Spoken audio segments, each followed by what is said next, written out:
Bhagavate Vasudevaya.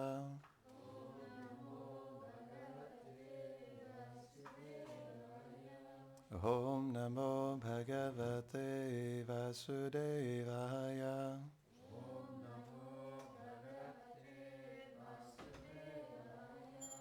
Om Namo Bhagavate Vasudevaya.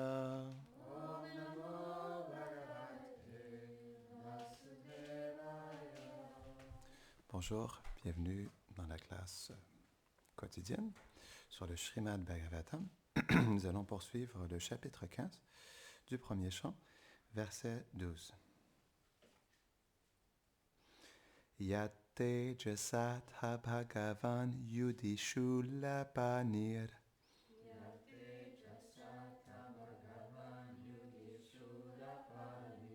Visma pita sagirijo stramadan nijam me.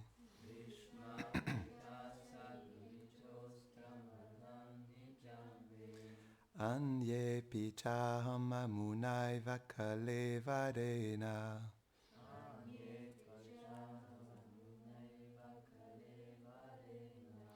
Prapto mahendra bhavane mahadasanadham.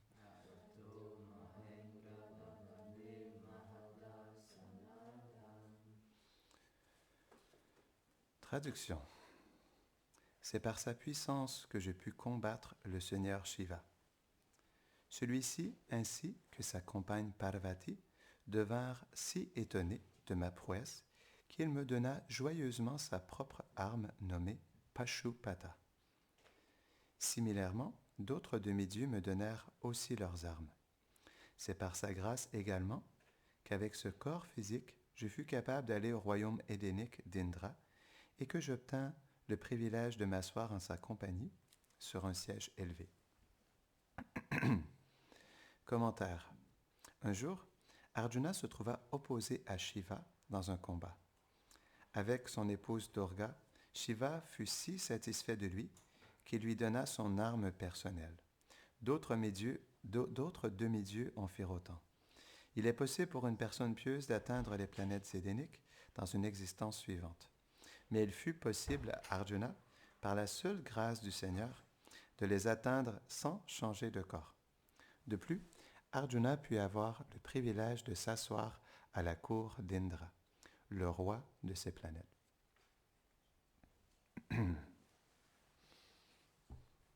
Est-ce que tu connais bien cette histoire, Janavadevi? Pardon? Est-ce que tu la connais bien, cette histoire? Est-ce que tu voudrais la raconter? Ouais, ouais. D'accord. Il y a quoi? D'accord.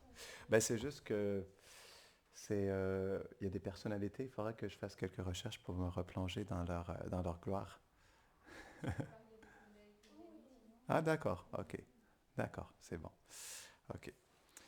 Om Gyanatimirandasya Gyananjara Shadakaya Chakshurun Miritam Jena Tasmai Shri Guna Gurave Namaha Shri Chaitanya Manobishtam Stapitam Jena Bhutale Swayam Rupa Kadamayam Dadati Svapadantikam He Krishna Karuna Sindhu Dina Bandho Jagatpate Gopesha Gopika Kanta Radha Kanta Namostute Tapta Kanchana Gaurangi Radhe Vrindavaneshwari Vrishabhanu Sute Devi Pranamami Hare Priye Vanshakalpatarubhyashta Kripa Sindhubhya eva cha Patitanam Pavanebhyo Vaishnavebhyo Namo Namaha Jaya Shri Krishna Chaitanya Prabhu Nityananda Shri Advaita Gadadhara Shivasadi Gaura Bhakta Vrinda Hare Krishna, Krishna Krishna, Hare Hare, Hare Rama, Rama Rama, Hare Hare. Namahom Vishnupadaya, Krishna Prasthaya Bhutale, Shrimate Bhaktivedanta Swaminiti Namine. Namaste Sarasvati Deve, Gauravani Prachadine, Nirvishesha Shunnavadi, Pashtatyare Shatarine.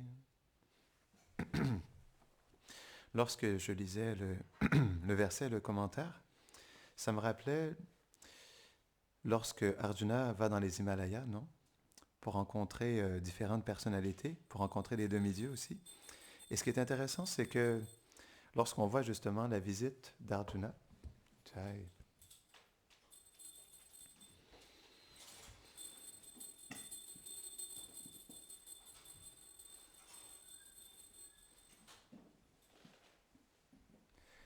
lorsque Arjuna il va dans les Himalayas, il semble qu'il va dans d'autres régions qu'on ne peut pas voir à l'œil nu.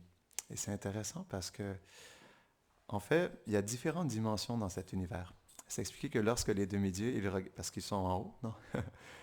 Sur leur planète zédénique, lorsqu'ils regardent en bas, ce qu'ils voient de notre univers est très différent de ce que nous voyons en réalité. Srila Prabhupada, il expliquait qu'on ne voit pas toutes les étoiles dans le ciel, parce que nous n'avons pas la vision pour les voir. Comme si on regarde la plateforme du Bhumandala, pas loin de la Terre, il y a le mont Meru, qui est une montagne en or. Donc, on serait supposé la voir, non? Elle est tout près de la plateforme Bhumandala. Donc, qu'est-ce qui fait qu'on ne peut pas l'apercevoir? C'est parce que dans l'univers, il y a des choses subtiles, comme par exemple les fantômes, non? Les personnes qui ont quitté leur corps physique, on ne peut pas les voir à l'œil nu. C'est la même chose avec plusieurs choses dans l'univers. On ne peut même pas voir cette montagne d'or massive qui est juste à côté de nous, en réalité. Donc, ça me rappelle aussi, je crois que c'est dans le premier chant aussi, lorsque Krishna il est avec les reines de Dwarka, c'est expliqué que les palais de Krishna, ils sont 800 000 mètres de haut. Comment est-ce qu'on peut comprendre ça? 800 000 mètres de haut. Donc c'est pourquoi, même dans cet univers ou sur cette planète, il y a des choses qui sont manifestées dans différentes dimensions, sur différentes réalités qu'on ne peut pas réellement percevoir directement. C'est expliqué que les Himalayas mesurent 80 000 mètres d'altitude. Donc, ce qui est expliqué aujourd'hui, c'est que les Himalayas sont 8 000, peut-être presque 9 000 mètres d'altitude, mais dans le Bhagavatam, c'est expliqué qu'ils sont plus de 80 000 mètres de hauteur. Donc, notre vision des choses, elle est très petite. On n'arrive pas à pleinement tout percevoir qu'est-ce qui se passe dans l'univers en réalité. On n'arrive même pas à percevoir notre âme ou percevoir Dieu en réalité. Donc, je voulais juste faire un petit point là-dessus. Et c'est intéressant aussi que Arjuna, il sentait que sa prouesse, elle venait de Krishna. Et c'est intéressant ce divertissement, parce qu'Arjuna, c'était quand même un grand guerrier. Dans la bataille de Kurukshetra, il était vraiment un guerrier extraordinaire, non? Et donc, malgré le fait qu'il y ait de l'autre côté, dans le camp des Kauravas, qu'il y avait des Atirati, non? Un Atirati, c'est un guerrier qui peut se battre contre 100 000 personnes. Donc, une armée à lui entière, quoi. Et donc, malgré le fait qu'il y avait plusieurs Atirati de l'autre côté, Arjuna, quand même, il a vaincu les Kauravas. Donc, c'est intéressant parce que dans le divertissement où il essaie de protéger les reines de Dwarka et elles se font kidnapper, tout ça, c'est un arrangement de Krishna, mais elles se font kidnapper et il n'arrive pas à rien faire. Comme expliquait Gurudev, non, je ne sais pas si c'est lui qui expliquait ça, la seule chose qu'il arrivait à faire, c'est avec son arc de courir après les kidnappeurs et essayer de les frapper avec son arc. Il n'arrivait plus du tout à rien faire. Et c'est très, très instructif ce divertissement parce que même les associés du Seigneur, non, qui sont très proches de Krishna, parfois justement ils sont dans des circonstances où ils perdent leurs compétences. Et ça, c'est sûr que c'est un arrangement de Krishna, mais ils se sentent au-delà de leurs moyens, même si ce sont des associés éternels. Et c'est intéressant. Donc ça nous montre que toutes les mises en pouvoir viennent de Krishna en réalité. Et c'est pourquoi Arjuna, dans cette circonstance, il se sentait complètement dépourvu de toute habilité. Et il n'a même pas pu protéger les reines de Dwarka, tandis qu'il avait pu combattre tous ces grands guerriers sur la bataille de Kurukshetra. Donc, c'est vraiment particulier ce divertissement. Et pour nous, ça nous montre que, donc, si Arjuna n'avait plus cette mise en pouvoir, que dire de nous? Mais en même temps, le même principe, il est là. On peut être, je vais juste faire un petit point là-dessus, parce que c'est quand même très intéressant. On peut tout de même être mis en pouvoir par le Seigneur. Donc je me rappelle plus si c'est Srila Prabhupada qui parlait de ça. Je pense que c'est une classe de Srila Prabhupada. Il expliquait que la seule et unique raison pour qu'on puisse se maintenir dans la voie de la dévotion à tous les jours pour tout le reste de notre vie, c'est parce que nous sommes mis en pouvoir par l'énergie du Seigneur, par la Yoga Maya, par Bhakti Devi. Non? Parce que sans cette mise en pouvoir, nous ne serions pas en mesure de nous maintenir dévotionnellement, spirituellement, parce que comme l'âme, elle est toute petite, elle est marginale, elle est trop facilement influençable par l'énergie matérielle. Donc ce n'est que par la mise en pouvoir, en fait, de l'énergie interne de Krishna que nous pouvons nous maintenir dans notre vie spirituelle. Et ça, c'est un beau principe. Donc à tous les jours, notre maintenance, elle se fait par l'énergie interne de Krishna.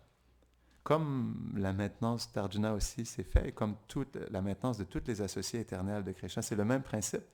La seule chose, c'est qu'eux sont profondément mis en pouvoir et ils ont des sentiments d'amour qui sont très profonds envers Krishna. Et donc, ils accomplissent des divertissements qui sont extraordinaires parce que c'est des associés éternels de Krishna. Mais pour nous, ce même principe, il est là aussi, d'être mis en pouvoir. Et par rapport à ça, Srila Prabhupada, il expliquait un principe très intéressant. Il disait que avant de se qualifier, on doit s'asseoir sur le siège. Mais il parlait du juge. Donc, on voit le juge, en réalité, pour qu'il puisse s'asseoir sur son siège de juge, il doit être qualifié. Il a dû faire des années d'avocat, gagner plein de causes pour qu'il puisse être qualifié pour avoir ce poste de juge. Non? Sans ça, il ne pourrait pas s'asseoir sur le siège. Mais Srila Prabhupada, il expliquait que même si nous ne sommes pas qualifiés dans le service de dévotion, comme Brahma l'expliquait, il expliquait que l'aspect le plus extraordinaire de l'être humain, c'est que même si l'être humain, il est limité, par la miséricorde de Krishna, il peut accomplir des choses extraordinaires. C'est Brahma qui dit ça, en fait.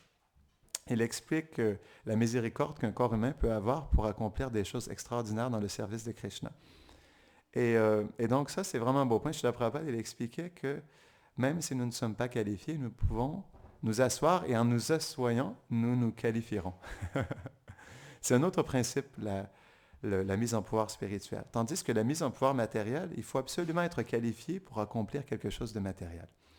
Mais au niveau dévotionnel, même si nous ne sommes pas qualifiés, nous pouvons accomplir des choses extraordinaires par la mise en pouvoir de Krishna. Comme l'expliquait Srila Prabhupada, lorsque nous recevons une instruction du maître spirituel, la mise en pouvoir vient avec cette instruction.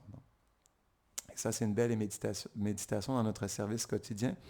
Comment nous pouvons prendre refuge de cette mise en pouvoir pour pouvoir accomplir le service que nous demande notre maître spirituel.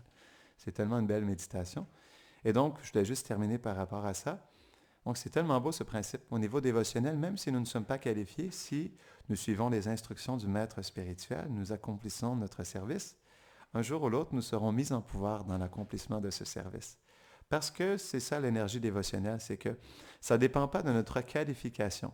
Ça dépend de la miséricorde que nous recevons à accomplir quelque chose. Comme au même titre que la seule et unique raison que nous pouvons nous maintenir toute cette vie entière, c'est par la miséricorde de Krishna. C'est par son énergie transcendantale, Bhakti Devi, l'énergie de dévotion. Sans ça, nous ne pourrions pas chanter le même mantra tous les jours. Nous ne pourrons pas adorer la déité constamment. Ça ne serait pas possible. C'est uniquement par l'influence de l'énergie spirituelle de Krishna que nous pouvons accomplir toutes ces belles choses. Donc, comme aujourd'hui, c'est un jour qui est très spécial, je voulais commencer par parler de Vasant Panchami.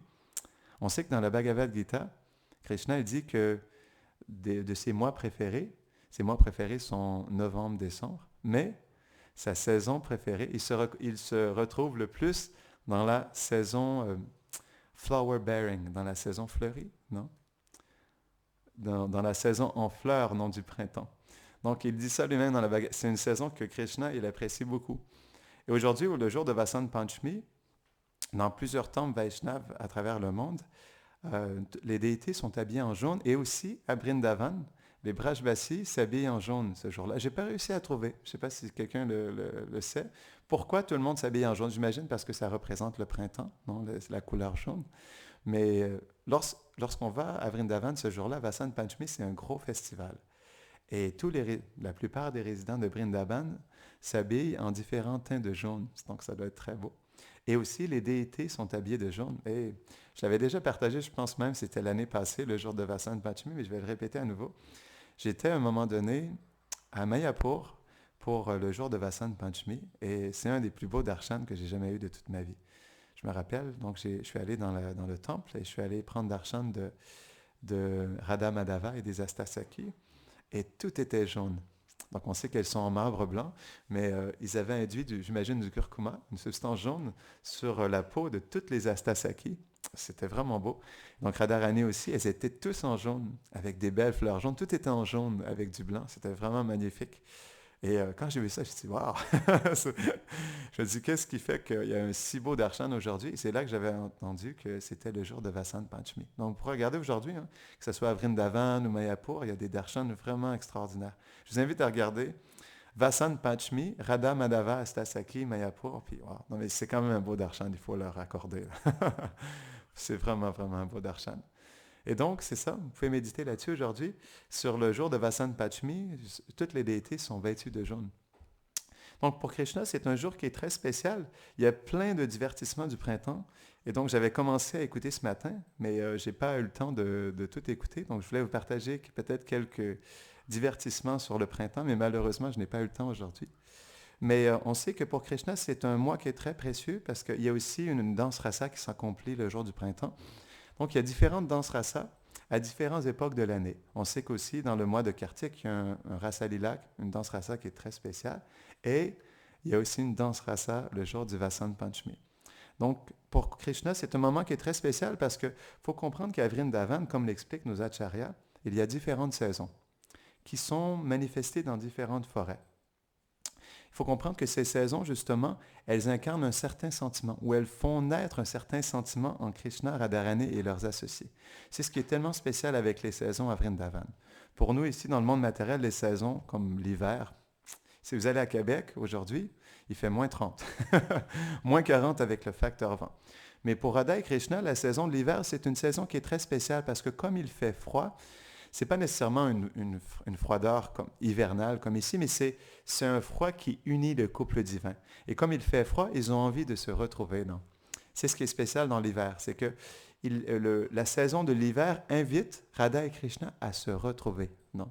Dans un moment spécial.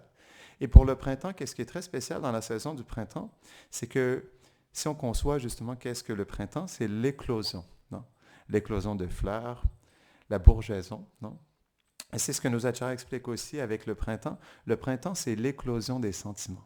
C'est une fraîcheur qui s'éveille. Si on imagine justement, on regarde au printemps, lorsqu'on était des enfants, c'est toujours spécial, hein, le jour du printemps. On comprend pourquoi Krishna aime autant le printemps, parce qu'à Vrindavan, ça doit être très joli, lorsqu'une forêt manifeste le printemps.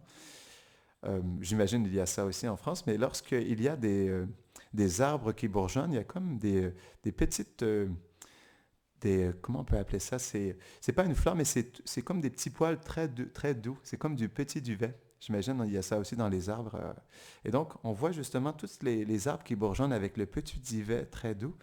Et justement, c'est tellement beau cette saison parce que ça nous montre la douceur du printemps.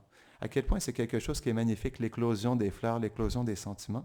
Et c'est vraiment ce qui se passe à Vrindavan lorsqu'une forêt manifeste le printemps.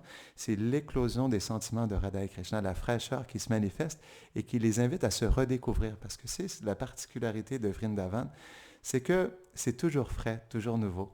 Et c'est le sentiment du printemps qui manifeste cette nouvelle fraîcheur. C'est pourquoi les saisons à Vrindavan, elles ont une place très importante dans les divertissements de Radha et Krishna. Donc, on sait qu'il y a 6 saisons et il y a la saison Hemanta. Est-ce que vous connaissez la saison Hemanta? Donc, ça faisait longtemps que je connaissais le mot de cette saison, mais je ne savais pas qu'est-ce que ça signifiait. Donc, les autres saisons sont expliquées, mais lorsque même certains commentateurs l'expliquaient en anglais, il n'y avait pas la traduction du mot Hemanta. Et donc, Indrananda Maharaj, il a donné une classe sur les différentes saisons et il expliquait que Hemanta veut dire la saison de la rosée. Donc ça, c'est une des 6 saisons lorsqu'il y a la rosée. Et il n'y a pas seulement les 6 saisons, mais il y a aussi, il y a 10 saisons en tout, les acharyas expliquent. Il y a donc il y a les 6 saisons principales, non? Il y a la mousson, l'hiver, le printemps, l'été, la saison de la rosée et l'automne, non? Donc c'est 6 saisons principales. Mais il y a aussi des saisons qui deviennent des paires. Lorsqu'il y a 2 saisons qui se combinent et qui sont toutes les deux présentes pour apporter une atmosphère particulière, ça, c'est une saison en soi. Et il y a 3 autres saisons qui sont paires combinées de 2 différentes saisons, ce qui fait 9 saisons en tout. Et en plus, il y a une saison secrète. C'est la 10e saison qui réunit toutes les 9 saisons ensemble à Radhakund, lorsque Radha et Krishna sont ensemble, et qui manifeste à travers l'agencement, l'harmonie de toutes ces 9 saisons, une atmosphère très particulière. Donc il y a aussi cette 10e saison qui est expliquée en fait, qui se manifeste spécifiquement à Radhakund. Donc c'est pourquoi justement nos acharyas partagent des choses très jolies sur les différentes saisons. Je ne me rappelle plus exactement la joie de l'été, je ne me rappelle plus, mais il y avait un acharya qui expliquait vraiment d'une manière poétique les différentes saisons. J'essaierai de trouver pour vous partager à nouveau. Mais les saisons à Vrindavan sont des très belles méditations justement sur ce qui se manifeste à Vrindavan. Donc comme aujourd'hui il y a plusieurs acharyas, je voulais au moins parler de Pundarik Vidyanithi parce que c'est tellement une personnalité spéciale. On sait que Gurudev, il aime beaucoup aussi. Mais tous les résidents de Nabadvip apprécient beaucoup aussi Pundarik Vidyanithi. Donc on sait que Pundarik Vidyanithi, il est Vrishabhanu Maharaj, non? Qu'il est le père de Srimati Radharani. Et en fait, ce qui est spécial, c'est comme Chaitanya Mahaprabhu, c'est Krishna qui est dans l'humeur de Radharani. Pundarik Vidyanithi, il a une position très spéciale à Nabadvip, non? Parce que justement, il assiste aussi Chaitanya Mahaprabhu qui est dans l'humeur de Radharani, non? Et donc, on sait que Gadadhar Pandit est Radharani et que Pundarik Vidyanithi devient le maître spirituel de Gadadhar Pandit. C'est tellement beau, le divertissement de Chaitanya Mahaprabhu. Donc, Vrishabhanu Maharaj, non, qui est le père de Radharani, dans les divertissements de Nabadvip, il devient le maître spirituel de Gadadhar Pandit. Donc, c'est ce qui est spécial, justement, dans tous les résidents de Vrindavan, lorsqu'ils se manifestent comme les associés de Mahaprabhu, ils ont vraiment un rasa particulier avec Mahaprabhu, qui est très unique, qu'on voit vraiment d'une manière spéciale dans le Gaura Lila. Et donc, Pundarik Vidyanithi, à un moment donné, Chaitanya Mahaprabhu, il était dans la compagnie de ses associés, et là, il a commencé à s'écrire le nom Pundarik, Pundarik, Pundarik. Et donc, là, les associés qui étaient présents avec Mahaprabhu m'ont dit, mais qui est cette personnalité? Parce qu'ils voyaient que...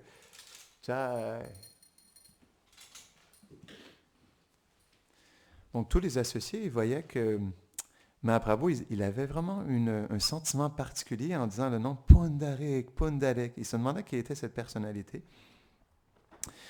Et donc, qui est cette personne qui a accompagné Gadadhar Pandit? C'est Mukundadas, c'est ça, non? C'est Mukundadas qui a accompagné... je crois que c'est Mukundadas, non? C'est ça? Hein? Oui, ok, d'accord, merci. Donc, Gadadhar Pandit, il avait entendu parler de cette personnalité, parce que Pundarik Vidyanithi, il était vraiment dans une opulence particulière, non? C'est expliqué qu'il avait un magnifique palais à Navadvip, et justement, il avait beaucoup de richesses. Et donc, Mukundadas, il avait partagé les gloires de Pundarik Vidyanithi, puisque c'était vraiment une personnalité extatique. Et Mukundadas, il souhaitait vraiment que Gadadhar Pandit rencontre cette personnalité extraordinaire. Mais Gadadhar Pandit, il avait entendu parler qu'il était une personnalité très riche, qui avait beaucoup d'opulence. Et on sait que dans les divertissements de Mahaprabhu, même Chaitanya Mahaprabhu, il ne souhaitait même pas rencontrer le roi de Jagannath Puri, non? Prataparudra. Il ne souhaitait même pas le rencontrer, tandis qu'il était un pur dévot du Seigneur. Mais tout ça, ce sont des divertissements, mais il considérait que comme il était un roi, qu'il était une personne matérialiste, et à cause de ça, il ne voulait pas le rencontrer. Et donc, par les arrangements, justement, de ses associés, finalement, il y a un arrangement qui s'est fait où le roi Prataparudra, il a commencé à passer le balai, mais vraiment dans une profonde humilité. Parce que ça, c'est une tradition depuis le roi Prataparudra qui se continue encore aujourd'hui. Hein, le roi de Jagannath Puri, il passe le balai en face de la déité de Jagannath lorsqu'il sort pour le jour du Ratha Yatra. Et donc, lorsque Chaitanya Mahaprabhu, il a vu Prataparodra dans une telle humilité, non, à passer le balai, il a été vraiment touché de l'humilité de Prataparodra. Puis ensuite, il y a des arrangements qui se sont faits avec les associés pour qu'ils puissent le rencontrer. Non? Et donc, Gadadhar Pandit, il ne savait pas trop qui était cette personnalité, il était un peu douteux. Et donc, lorsqu'ils sont entrés dans la demeure de Pundarik Vidyanithi, c'est expliqué que c'était vraiment opulent. Il y avait des pots en or massif, c'est expliqué. Avec de toutes sortes d'opulences. Il y avait du marbre, il y avait de magnifiques coussins en soie, vraiment d'une extrême opulence.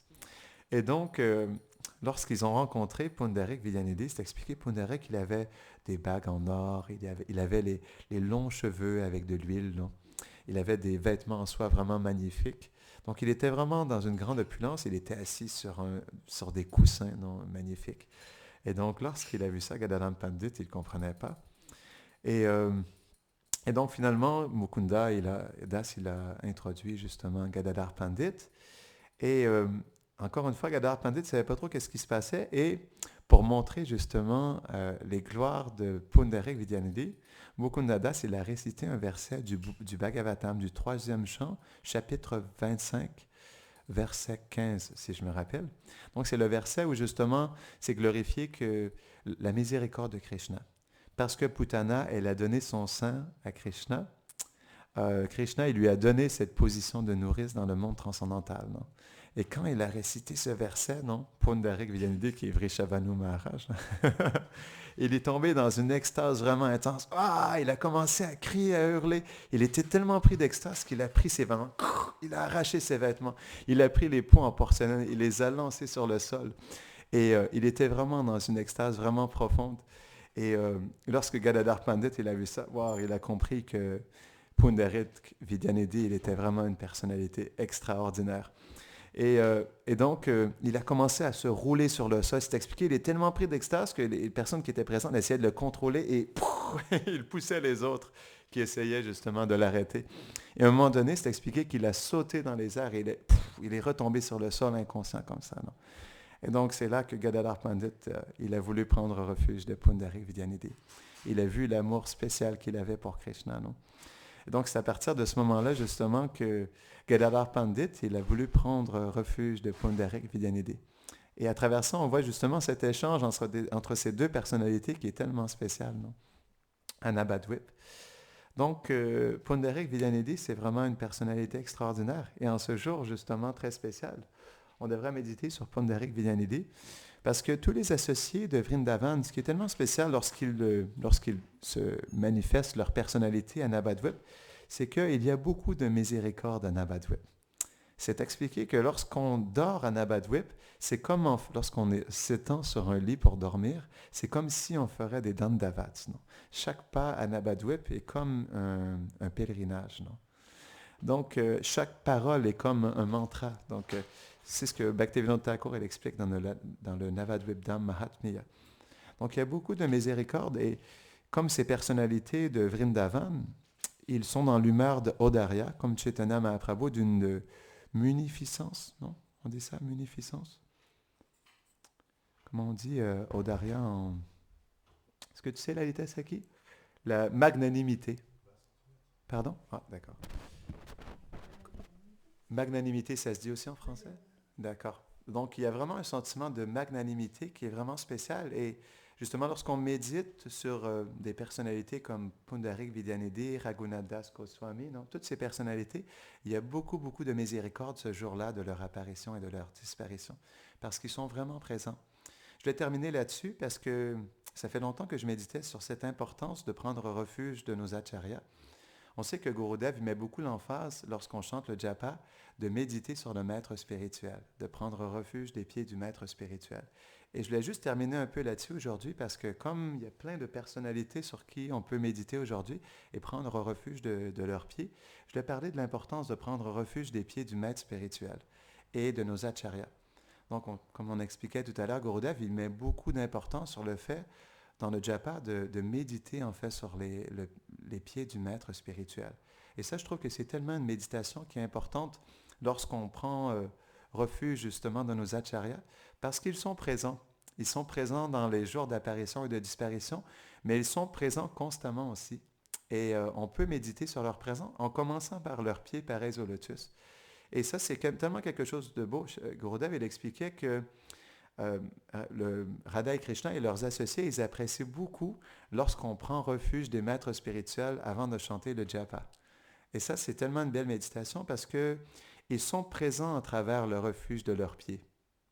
On sait que Narayan, lorsque Gopakumar il a rencontré Narayan à Vaikuntha Loka, Narayan, lorsqu'il a rencontré Gopakumar, il était touché de sa dévotion. Et ce qu'il a fait, il a étendu, il a pris ses pieds et il les a posés sur un petit tabouret et il les a présentés à Gopakumar pour qu'il puisse les toucher. Comme en guise de cadeau. Enfin, il a montré sa miséricorde à travers ses pieds qu'il a étendus pour que Gopakumar puisse justement prendre refuge de ses pieds. Donc, c'est une belle méditation de méditer sur les pieds du maître spirituel, de commencer par le fait d'offrir nos obéissances aux pieds du maître spirituel, de poser notre tête sur ses pieds, de pleurer sur ses pieds et d'offrir des fleurs à ses pieds, donc, comme on offre aux déités, des guirlandes de fleurs à ses pieds, de lui offrir une guirlande de fleurs sur ses épaules aussi, et de pleurer aux pieds du maître spirituel et de profondément quémander sa miséricorde, son refuge, non? Pour qu'il puisse bien nous garder à ses côtés et nous donner sa douce présence. Donc, pour les acharyas aussi, on peut faire ça. On peut faire ça avec Srila Prabhupada, on peut faire ça avec Raghunath Das Goswami, parce que la lignée spirituelle, les acharyas, c'est une famille. C'est une grande famille. C'est pas juste une lignée lointaine avec plein d'acharyas qui ont été là depuis des temps immémoriaux, mais non, c'est des personnes qui font partie d'une famille. Et on peut prendre refuge de cette famille, parce que c'est une grande famille. Comme l'explique souvent Gurudev, à Vrindavan, il y a une terre de gourous. Il y a tellement de personnalités. Et donc, on commence par le fait de prendre refuge du maître spirituel, mais aujourd'hui, on peut prendre refuge de ces différentes personnalités et de quémander profondément leur miséricorde en ce jour si spécial, de les quémander, de bien vouloir nous partager leur miséricorde pour qu'on puisse sincèrement progresser dans le chemin de la dévotion. Donc, on va terminer ici. Est-ce qu'il y a des questions? Oui? Moi, j'ai une histoire, d'accord. De traduire un chapitre dans le Chaitanya Bhagavat. Est-ce que tu veux le dire sur le micro? Ça s'appelle les gloires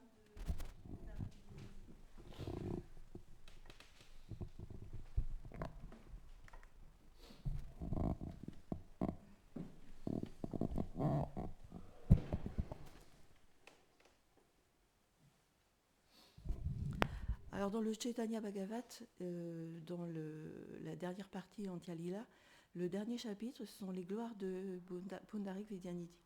Et il y a une jolie histoire.